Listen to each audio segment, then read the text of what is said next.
بسم اللہ الرحمن الرحیم۔ السلام علیکم۔ حکومت پاکستان نے تو شخانہ کی 2001 سے 2022 تک جو تفصیلات پبلک کی ہیں اس سے یہ بات تو ثابت ہو گئی ہے کہ کوئی کم اور کوئی زیادہ، لیکن کم و بیش اس حمام میں سب ننگے ہیں۔ تینوں بڑی پارٹیوں نے اس بہتی گنگا میں ہاتھ دھوئے اور تمام اداروں سے وابستہ لوگوں نے اپنی اپنی استطاعت اور ظرف کے مطابق اس سے استفادہ کیا۔ جس نام کو دیکھ کر مجھے بہت زیادہ تکلیف ہوئی وہ شاہد خاقان عباسی صاحب کا نام تھا، کیونکہ جس سادگی کے ساتھ انہوں نے بطور وزیر اعظم کام کیا اور جس بہادری کے ساتھ انہوں نے نیب کی ناجائز قید کاٹی، اس کی وجہ سے میرے دل میں ان کا مقام بہت بلند ہو گیا تھا۔ پھر اس کا دفاع کرتے ہوئے انہوں نے جو دلیل دی اس سے بہت تکلیف بھی ہوئی، کیونکہ ان کا یہ کہنا بالکل غلط ہے کہ تحفہ کرسی کو نہیں شخصیت کو ملتا ہے۔ حالانکہ ان سے بہتر کون جانتا ہے کہ اگر شاہ محمود قریشی پاکستان کے وزیر اعظم نہ ہوں تو کوئی انہیں پاکستان سے باہر پانی بھی نہ پلائے۔ خود جب شاہد خاقان عباسی صاحب نجی دورے پہ بغیر سرکاری پروٹوکول کے امریکہ کے دورے پہ گئے تھے تو انہیں کتنے تحائف ملے۔ شاہد خاقان عباسی صاحب دل پہ ہاتھ رکھ کر بتا دیں کہ اگر عارف علوی کے ساتھ صدر پاکستان کا ٹائٹل نہ لگا ہو تو بیرون ملک کیا انہیں کوئی ٹوتھ برش بھی تحفہ میں دے گا؟ دراصل یہ جو تحائف ملتے ہیں وہ فرد کو نہیں بلکہ اس کرسی کو ملتے ہیں جس پر وہ شخص فائز ہوتا ہے، ورنہ ان میں کون محمد بن سلمان کا چچا زاد یا طیب اردگان کا ماموزاد ہے۔ اسی طرح ہمارے حکمران جو تحفے دیتے ہیں وہ جیب سے نہیں بلکہ سرکار کے خزانے سے خرید کر دیتے ہیں۔ میں جانتا ہوں کہ شاہد خاقان عباسی، میاں نواز شریف، آصف علی زرداری، یوسف رضا گیلانی، جنرل پرویز مشرف، شوکت ترین سے مجھے یاد آیا کہ آج کل بعض لوگ ٹیکنوکریٹ حکومت کی بڑی بات کر رہے ہیں، لیکن یہ کوئی نہیں بتاتا کہ سب سے زیادہ تحائف اسی ٹیکنوکریٹ وزیر اعظم نے ہڑپ کیے، اور اسی طرح کے دیگر لوگوں نے جو کچھ کیا ہے وہ قانونی لحاظ سے کوئی جرم نہیں، لیکن اخلاقی لحاظ سے بہت بڑا جرم ہے۔ اخلاقاً جرم ہے تو اس لیے کہہ رہا ہوں کہ ہندوستان کے وزیر اعظم نریندر مودی نے اپنے توشخانہ کے تحائف بیچ کر جمع شدہ رقم سے غریب بچیوں کی تعلیم کے لیے وقف کیا، جبکہ اس خطے کے غریب ترین ملک کے امیر ترین حکمرانوں نے دوست ممالک کی شخصیات سے ملنے والے تحائف کو اس بری طرح ہڑپ کیا۔ اگر تسبیح، کتب، جائے نماز، قالین، پینٹنگ، سوینئرز، کھجور اور اسی طرح کی دیگر چیزوں کو توشخانہ سے اپنے پاس ایک نشانی طور پر رکھ کر یا ریٹین کر لیا جاتا تو وہ قابل تحسین عمل ہوتا، لیکن یہاں تو ارب پتیوں نے وہی تحفے وصول کیے جن کی مالیت لاکھوں یا کروڑوں میں تھی۔ یہ وہ تحائف ہیں کہ جو بیرون ملک سے ملے، حالانکہ ہمارے حکمران طبقات جن میں وزیر اعظم، وزیر، مشیر، سول اور ملٹری افسران اور ججز وغیرہ سب شامل ہے، ان کو اصل تحائف تو پاکستان کے اندر ملتے ہیں جن کا کوئی ریکارڈ نہیں ہوتا۔ اور گزشتہ دنوں ایک بیوروکریٹ کے حوالے سے وہ خبریں سامنے آئی تھی جو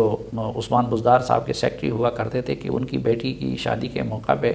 ان کو کتنے کروڑ کے یا کتنے ارب کے تحائف ملے تھے۔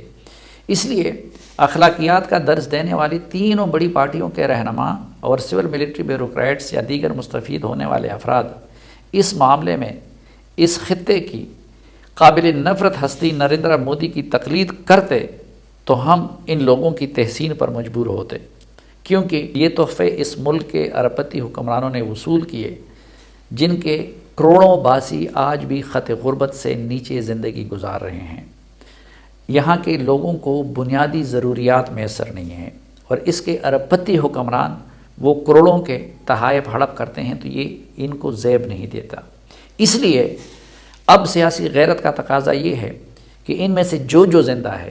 وہ ان تحائف کی اصل رقم سرکاری خزانے میں واپس جمع کر کے قوم سے معافی مانگے، کیونکہ خود یہ حکمران اور اپوزیشن ہمیں دن رات بتاتے ہیں کہ پاکستان ڈیفالٹ ہونے والا ہے۔ تو اگر ڈیفالٹ ہونے والا ہے اور قوم سے روز یہ قربانی مانگ رہے ہیں تو ان کو چاہیے کہ یہ قربانی تو دے دے کہ انہوں نے بطور حکمران جو تحائف لیے ہیں وہ سرکار کے خزانے میں واپس جمع کر لیں، نہیں تو وزیر اعظم شہباز شریف جو اس معاملے میں نسبتاً بچے رہے وہ قانون بنا لیں اور توشخانہ سے وصولی کرنے والے تمام لوگوں سے ملک کی موجودہ تباہ کن معاشی صورتحال کے تناظر میں اصل قیمت جو تحائف کی تھی وہ واپس جمع کروا دیں۔ بلکہ میں تو آج کل ملکی حالات کے تناظر میں یہ بھی تجویز دیتا ہوں کہ جس بندے کے ایسٹس 1 ارب سے زیادہ ہے ان پر خصوصی ٹیکس لگا کر پاکستان کو ان معاشی کرائسس سے نکالا جائے۔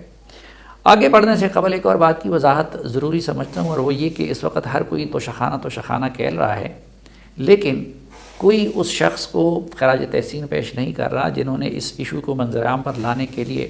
بہت بڑا خراج ادا کیا۔ اس کا نام رانا ابرار خالد ہے۔ سب سے پہلے اعزاز سید صاحب اور بعض دیگر رپورٹر نے بھی کئی سال پہلے توشخانہ کی تفصیلات مانگی تھی، لیکن بے تحاشا قربانی رانا ابرار خالد کو دینی پڑی۔ وہ کسی بڑے چینل کا بڑا اینکر نہیں بلکہ ایک رپورٹر ہے، اس لیے انہیں کوئی خراج تحسین پیش نہیں کر رہا۔ وہ قربانی نہ دیتے تو نہ آج عمران خان کے خلاف توشخانہ کیس ہوتا، نہ میڈیا کو اس سے کھیلنے کا موقع ملتا، نہ کوئی عدالت تفصیلات پبلک کرنے کا حکم جاری کرتی، اور نہ کوئی حکومت تفصیلات جاری کرتی۔ رانا ابرار خالد جو اس وقت ایک ٹی وی چینل کا رپورٹر تھا، کو جب معلوم ہوا کہ توشخانہ کے معاملے میں عمران خان کی حکومت بہت گڑبڑ کر رہی ہے، تو انہوں نے اطلاعات تک رسائی کے قانون کے تحت تفصیلات مانگی۔ پہلے انہیں ایک وفاقی سیکٹری کے ذریعے بقول ان کے کروڑوں میں خریدنے کی کوشش کی گئی، لیکن جب وہ باز نہ آئے تو انہیں اور ان کی والدہ کو ایجنسیوں سے پریشان کروایا گیا۔ انہیں اس وقت کے وزیر اطلاعات نے نوکری سے نکلوا دیا، اور آج تک کوئی چینل انہیں نوکری دے سکا ہے اور نہ موجودہ حکومت انہیں نوکری واپس دلوا سکی ہے۔ اس گستاخی کی بنیاد پر عثمان بزدار کو کہہ کر ان کے علاقے میں ان کا تعلق سرائکی بیلٹ سے ہے، میں ان کے بھائی کے خلاف جھوٹا کیس بنوا کر گرفتار کروایا گیا، لیکن وہ بہادر انسان باز نہ آیا۔ اس لیے اس معاملے پر سیاست یا صحافت چمکانے سے قبل اس غریب مگر بہادر اور اصول پرست رپورٹر رانا ابرار خالد کو خراج تحسین پیش کرنا ضروری ہے۔ اور میں حیران ہوں موجودہ حکومت پہ، کیونکہ کئی وزراء سے میں بھی بات کر چکا ہوں کہ یہ جس توشخانہ کی بنیاد پہ آج کل انہوں نے واویلا کڑا کیا ہے، تو یہ معاملہ نہ شہباز شریف نے نکالا ہے، نہ زرداری نے نکالا ہے، نہ کسی اینکر نے نکالا ہے، یہ بیسیکلی رانا ابرار خالد نے اس معاملے کے لیے قربانی دی ہے۔ لیکن آج بھی وہ بے روزگار پھر رہا ہے، اور یہ حکومت آج تک ان کو نوکری پہ بھی بحال نہیں کروا سکی۔ حالانکہ اگر عمران خان کے لیے یہ اتنا وبال جان بن چکا ہے، اور خود باقیوں کے لیے بھی وبال جان بن گیا، اور سب کے چہروں سے نقاب اتر گئے، تو میرے خیال میں تو وہ تمغے کے مستحق ہیں۔ آخر میں یہ نقطہ ذہن نشین کرنا چاہیے کہ بعض لوگ اب یہ تاثر دے رہے ہیں کہ جیسے پیپلز پارٹی اور مسلم لیگ نون کے لیڈروں اور عمران خان کا توشخانہ کے حوالے سے معاملہ ایک جیسا ہے، جو سراسر غلط ہے، کیونکہ دونوں کے معاملات میں زمین و آسمان کا فرق ہے۔ دیگر حکمرانوں نے، مثلا زرداری نے، گیلانی نے، نواز شریف نے یا شاہد خاقان وغیرہ نے جو کیا وہ غیر اخلاقی تھا، لیکن غیر قانونی کام نہیں تھا، کیونکہ اس وقت قانون کے حساب سے ہر تحفے کی 20% قیمت ادا کی جانی تھی۔ لیکن عمران خان نے توشخانہ کے حوالے سے قانون کی کئی خلاف ورزیاں کیں۔ پہلی یہ کہ ان کے دور میں 20 کی بجائے 50% قیمت ادا کرنے کا قانون بنا تھا، لیکن انہوں نے اور ان کے بندوں نے 20% کے حساب سے ادائیگی کی۔ دوسری یہ کہ قانون کی روح سے تحفے کی قیمت کا تخمینہ ایک کمیٹی نے لگانا ہے، لیکن انہوں نے کبھی اس کمیٹی سے تخمینہ نہیں لگوایا اور خود ہی قیمت کا تعین کرتے رہے۔ تیسری یہ کہ ماضی کے حکمرانوں نے تحفے لے کر اپنے پاس رکھے، یعنی ریٹین کیے، اور قانون میں ریٹین کا لفظ ہے، اس لیے انہوں نے ان کو آگے فروخت نہیں کیا، یا پھر بہرحال اس کے ابھی تک ثبوت سامنے نہیں آئے۔ لیکن عمران خان نے ریٹین کرنے یعنی اپنے پاس رکھنے کی بجائے آگے فروخت کیے، اور وہ بھی بیرون ملک فروخت کیے۔ پانچویں خلاف ورزی یہ ہوئی کہ تحفے کی 20% کی رقم عمران خان کے اکاؤنٹ سے خزانہ میں جمع نہیں ہوئی، جبکہ اس کے فروغ سے ملنے والی رقم ان کے اکاؤنٹ میں جمع ہوئی، جسے انہوں نے الیکشن کمیشن کے پاس اپنے اثاثوں میں ظاہر نہیں کیا تھا، اور اسی بنیاد پر ان کو الیکشن کمیشن سے سزا ہوئی۔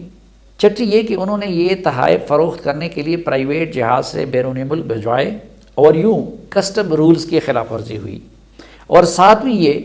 کہ فروخت سے حاصل ہونے والی رقم بینکنگ چینل سے دبئی سے آنے کی بجائے اسی جہاز میں اسلام آباد آئی، اور ان کے اکاؤنٹ میں جمع ہوئی، جو منی لانڈرنگ کے زمرے میں آتا ہے۔ یوں اخلاقی حوالوں سے یکساں ہونے کے باوجود